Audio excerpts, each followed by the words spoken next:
de las generaciones y qué es lo que lleva a los jóvenes a estas situaciones de violencia. Y para eso estamos en comunicación con Pablo Meliquio, que es psicólogo. ¿Qué tal? Buenas noches, Pablo. Nati, Javi, ¿cómo están? Buenas noches. Bueno, un poco preocupados, la verdad, por esta situación. Hoy los adolescentes están en situación de violencia constante y situaciones que se pueden evitar. ¿Por qué pensás que está ocurriendo esto actualmente? A mí me parece que la violencia, cuando aparece violencia en la población adolescente, tanto como en las niñeces, habla de una metáfora, de un síntoma social que tiene que ver, por sobre todas las cosas, con adultos también que transmiten formas de violencia como mecanismo de comunicación. Muchas veces la etapa adolescente, para puntualizar, es una etapa de autoafirmación. ¿Sí? Los adolescentes se ponen a prueba a sí mismos y también ponen a prueba a los adultos. Y siempre yo me hago la misma pregunta: ¿dónde están los adultos? Porque de alguna manera lo que está faltando es la supervisión, y sabemos que las crianzas están a lo mejor haciendo un montón de agua frente a la violencia que va creciendo en intensidad.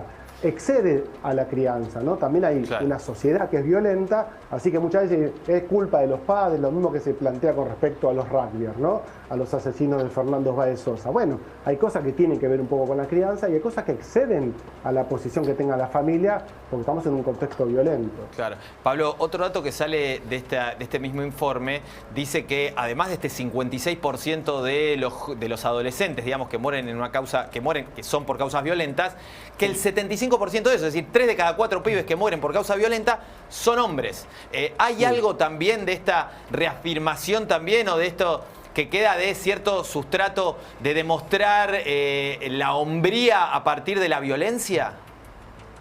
Sí, por supuesto que la construcción del varón en tanto y en cuanto macho, ¿no? Que tiene que ver con el machismo, por sobre todas las cosas tiene la estructuración de la violencia física y la violencia verbal como parte de esa etiqueta de ser hombre que hay que ir desarmando. Siempre decimos, bueno, hay que fundar nuevas masculinidades. Hay muchos pibes que ya están digamos, pensándose y actuando de manera diferente, pero también tenemos la resaca de la vieja escuela del machismo, que lo vimos, vuelvo a nombrar, ¿no? A Fernando Báez Sosa como la víctima reciente, y hay otras víctimas donde se juega esa violencia. Pero también en adolescentes hay muertes por suicidio, hay muchísimos trastornos alimenticios que a veces llevan a cuadros graves.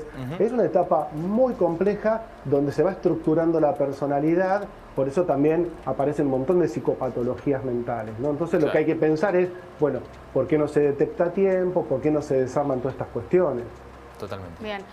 Ahora, bueno, mucho de lo que sucede, sobre todo a los adolescentes, a los más chicos, tiene una raíz, ¿no? Que es lo que sucede también dentro de tu casa.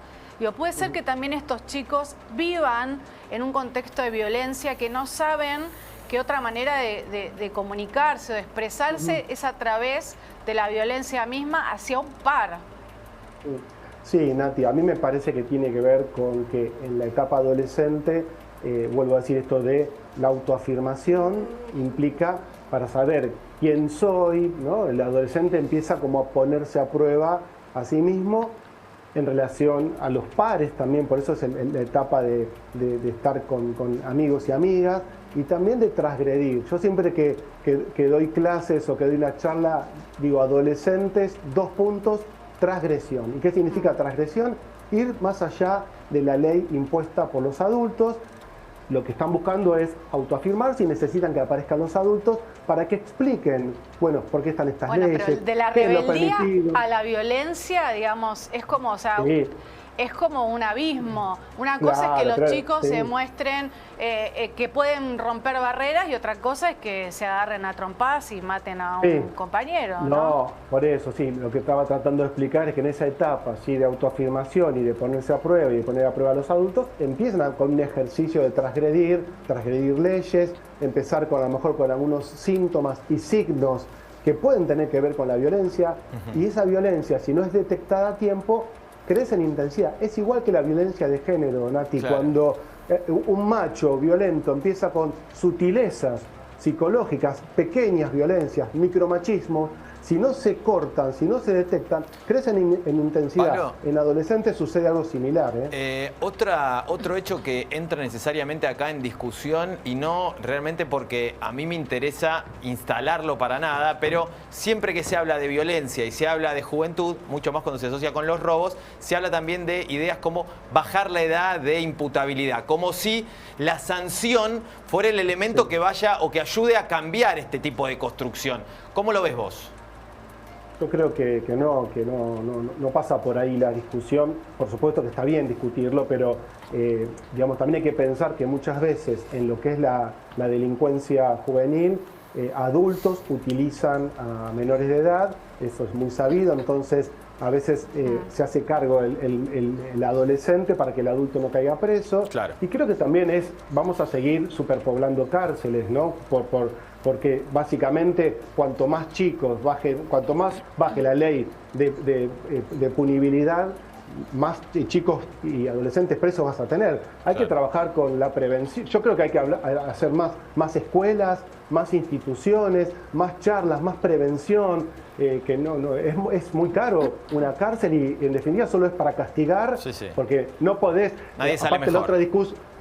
Claro, y te iba a decir eso, Javi, la otra discusión se suele hablar de cárceles para rehabilitar a la gente. Y yo creo que primero tenés que habilitarla a la gente, Claro. si no, hay que habilitarla socialmente, tiene que tener Totalmente. una cuestión básica de formación y creo que a veces el adolescente está perdido y en ese sentido hay que buscar orientación para esos adolescentes, ¿no? Bien. Absolutamente. Pablo, bueno, gracias por siempre hacernos pensar, ¿no? Y reflexionar sobre estos temas. Seguramente vamos a estar comunicándonos cuando tal vez, ¿no? Esté la Obviamente. condena de Fernando Báez Sosa para repensar un poco qué le pasa a esta juventud. Sí, por supuesto que ese es el caso más emblemático, tanto el de Lucio como el de Fernando nos tiene reflexionando acerca de las niñeces y las crianzas, las adolescencias y las crianzas y la violencia, ¿no? Como síntoma de una época muy compleja que para eso estamos, para ayudar a pensar y a desarmar esas violencias, ¿no? Muchas gracias, Pablo. Que estén muy bien. Bueno, y hablando de